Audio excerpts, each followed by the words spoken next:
بسم اللہ الرحمن الرحیم۔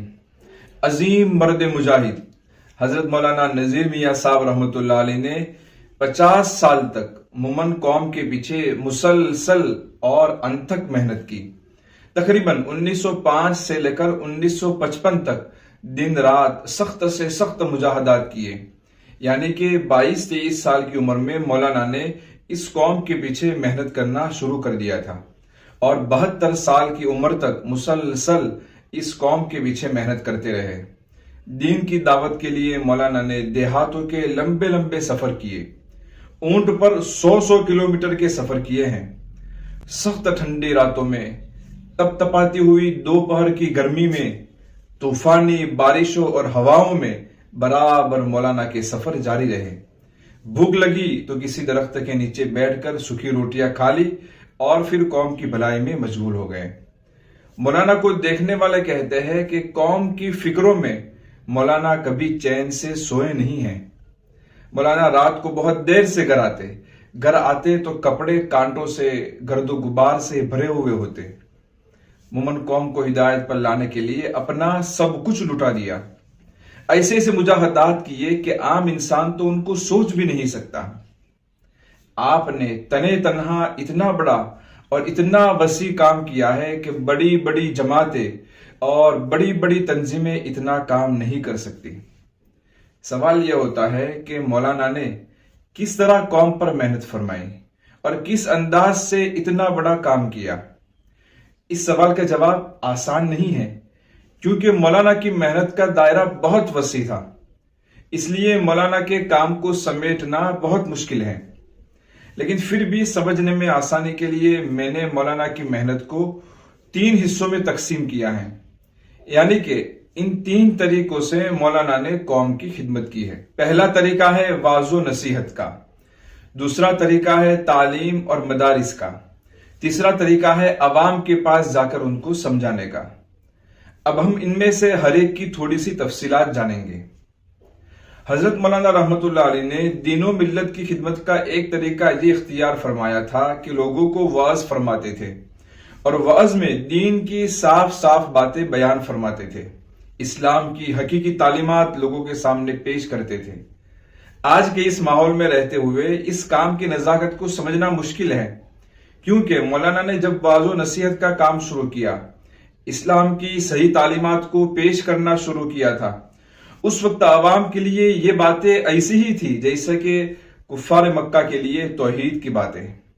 عوام اسلام کی صحیح شکل و صورت سے، دین کی سچی باتوں سے بالکل نامانوس اور ناواقف تھے۔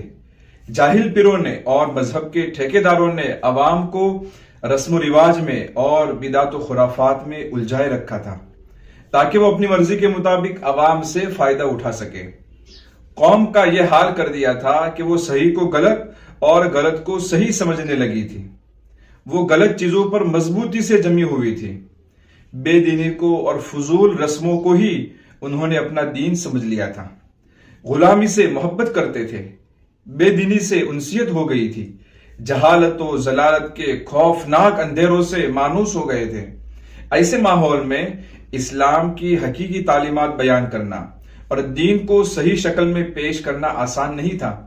چنانچہ مولانا نے سب سے پہلا کام یہ کیا کہ لوگوں کو اسلام کی صحیح باتیں سمجھانا شروع کیا۔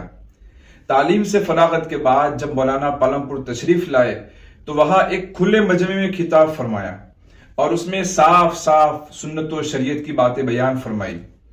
حضرت مولانا کی باتیں قوم کو نئی اور اجنبی معلوم ہوئی، اور جو لوگ پہلے سے دین کے ٹھیکیدار بن کر عوام کو اندھیرے میں رکھنا پسند کرتے تھے، انہوں نے ہنگامہ کھڑا کر دیا اور مولانا کے خلاف ماحول بنانے کے لیے اور عوام کو مولانا سے دور رکھنے کے لیے اپنی سازشوں کا جال بچھانا شروع کیا۔ ان نازک ترین حالات میں بعض خیر خواہ لوگوں نے بھی آپ کو مشورہ دیا کہ آپ اس طرح کی باتیں نہ کیا کریں، لیکن مولانا نے نہ مخالفت کی پرواہ کی اور نہ خیر خواہ لوگوں کی باتوں کی طرف توجہ دی، بلکہ آپ نے حق کا پیغام پہنچانے کا اور اسلام کی دعوت دینے کا سلسلہ جاری رکھا۔ اس راہ میں مولانا کو سخت ترین آزمائشوں سے گزرنا پڑا۔ مولانا کو طرح طرح سے ستایا گیا۔ میں ان میں سے کچھ حالات کی طرف اشارہ کرتا ہوں۔ کئی بار ایسا ہوا کہ حضرت مولانا واز فرماتے، مولانا کا واز ختم ہونے کے بعد مجلس میں سے مخالفین کھڑے ہو جاتے اور مولانا پر اعتراضات کرتے۔ مولانا ان کی باتیں سن کر خاموش رہتے، کوئی بھی جواب نہ دیتے۔ جواب نہ دینے پر مخالفین یہ پروپیگنڈا کرتے اور ایک غلط فہمی پھیلاتے کہ مولانا کے پاس جواب نہیں ہے، اس لیے تو وہ خاموش ہیں، اگر وہ حق پر ہوتے تو ضرور جواب دیتے۔ پالنپور میں ایک مسجد کے امام صاحب مولانا کے سخت مخالف تھے اور مولانا کو پریشان کرتے رہتے تھے اور فتنے کی آگ بھڑکاتے رہتے۔ ایک مرتبہ مولانا نے جامع مسجد میں بیان فرمایا اور اپنی عادت کے مطابق سنت و شریعت کی باتیں بیان فرمائی۔ حضرت مولانا کا بیان ختم ہوتے ہی وہ امام صاحب اٹھے اور کہنے لگے، بھائیو ذرا ٹھہرو، میری ایک بات سنتے جاؤ۔ یہ کہہ کر مولانا پر اعتراض کرنا شروع کیا اور بدتمیزی پر اتر آئے۔ ان سب باتوں کو سن کر بھی مولانا خاموشی سے بیٹھے رہے اور جواب میں ایک لفظ بھی نہیں کہا۔ کئی بار مخالفین نے آپ کو مناظرہ پر اکسایا اور مناظرہ کی دعوت دی، لیکن مولانا نے کبھی بھی مناظرہ نہیں کیا۔ ایک مرتبہ پالنپور کے نواب نے مولانا سے مناظرہ کے لیے پٹن کے ایک بڑے جید عالم مولانا عبداللہ کو بلایا اور مولانا کو خبر بھیج دی کہ جمعہ کے دن جمعہ کی نماز کے بعد مناظرہ ہوگا۔ مناظرہ میں تم یہ ثابت کر دو کہ تم حق پر ہو، ورنہ تم پر پابندیاں لگا دی جائے گی۔ مولانا اس اطلاع سے کافی پریشان ہوئے۔ انہوں نے اپنے ساتھیوں سے مشورہ کیا کہ اب کیا کرنا چاہیے، اور آخر میں یہ طے کیا کہ جمعہ کے دن میں پالنپور میں حاضر نہیں رہوں گا، بلکہ میں باہر چلا جاؤں گا۔ مولانا نے نواب صاحب کو بھی اطلاع بھیج دی کہ میں مسلمانوں میں فتنہ کرنا نہیں چاہتا ہوں، اس لیے میں آج پالنپور سے باہر جا رہا ہوں۔ دوسری طرف جامع مسجد میں عوام کا ہجوم جمع ہو گیا۔ وقت پر معلوم ہوا کہ مولانا تو پالنپور میں حاضر ہی نہیں ہے۔ یہ سن کر مخالفین نے شور مچانا شروع کیا کہ مولانا بھاگ گئے، مولانا ڈر گئے، وہ جھوٹے ہیں اسی لیے تو بھاگ گئے۔ اسی شور کے درمیان مولانا عبداللہ پٹنی جو کہ مناظرے کے لیے آئے ہوئے تھے، وہ منبر پر تشریف لے گئے اور فرمایا کہ تم یہ سمجھتے ہو کہ مولانا بھاگ گئے ہیں، مگر حقیقت یہ نہیں ہے۔ وہ ایک بڑے عالم ہیں، جید عالم دین ہیں، متقی اور سمجھدار ہے، وہ ہر سوال کا جواب دے سکتے ہیں۔ ان کے جیسا عالم اس دور میں ملنا مشکل ہے۔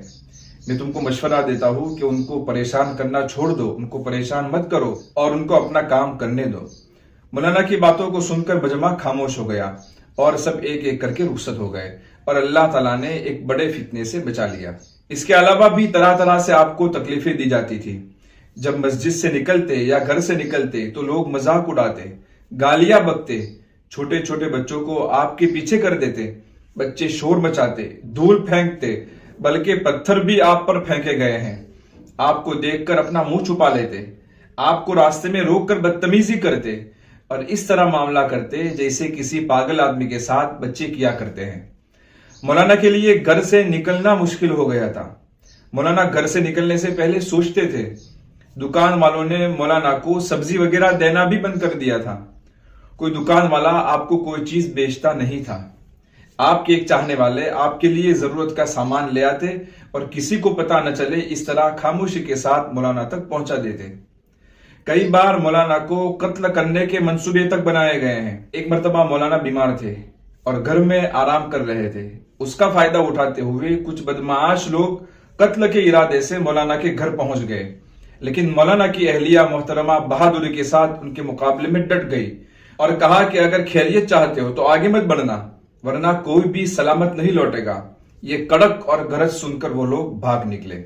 اسی طرح ایک مرتبہ کچھ لوگ مولانا کو نقصان پہنچانے کے ارادے سے مسجد کے باہر چاقو لے کر مولانا کے نکلنے کا انتظار کرنے لگے، لیکن جب مولانا باہر نکلے تو ان دشمنوں کے دلوں میں اللہ نے رعب ڈال دیا اور وہ آگے بڑھ ہی نہیں سکے۔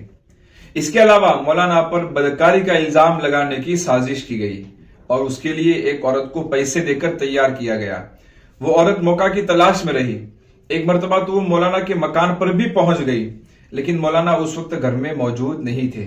بہت کوشش کے باوجود اللہ تعالیٰ نے مولانا کی حفاظت فرمائی۔ بعد میں اس عورت کو ندامت ہوئی اور خود اس نے آ کر ساری حقیقت بیان کی۔ کئی بار مولانا کو پالنپور سے نکال دینے کی کوششیں کی گئی اور اس کے لیے بھرپور تیاری کی گئی۔ اس کے لیے الگ الگ بہانے بنائے گئے۔ ایک مرتبہ نواب نے مولانا کو جلا وطن کرنے کا سرکاری فرمان لکھ کر بھی تیار کر دیا تھا، اب صرف اس کو مولانا تک پہنچانا باقی تھا۔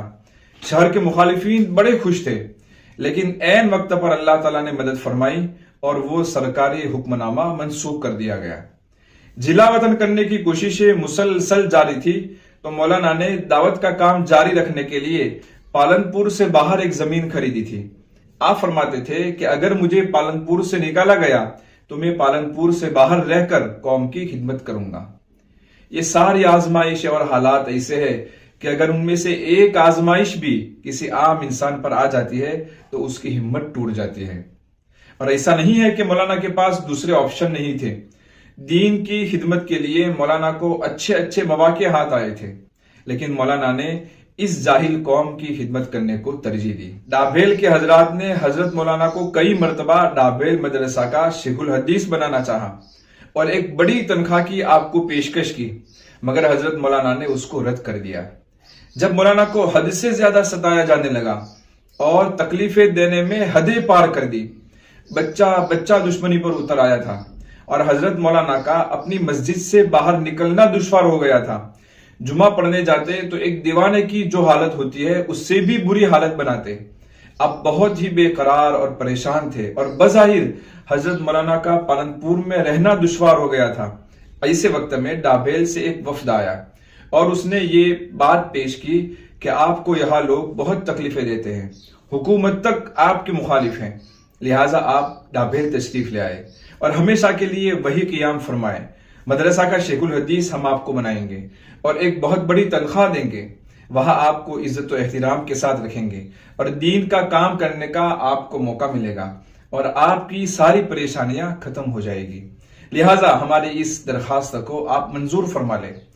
اس وقت کسی رئیس نے آپ کو یہ بھی کہا تھا کہ اگر آپ ڈابھیل آتے ہیں تو میں اپنی طرف سے ماہانہ 500 روپے دوں گا۔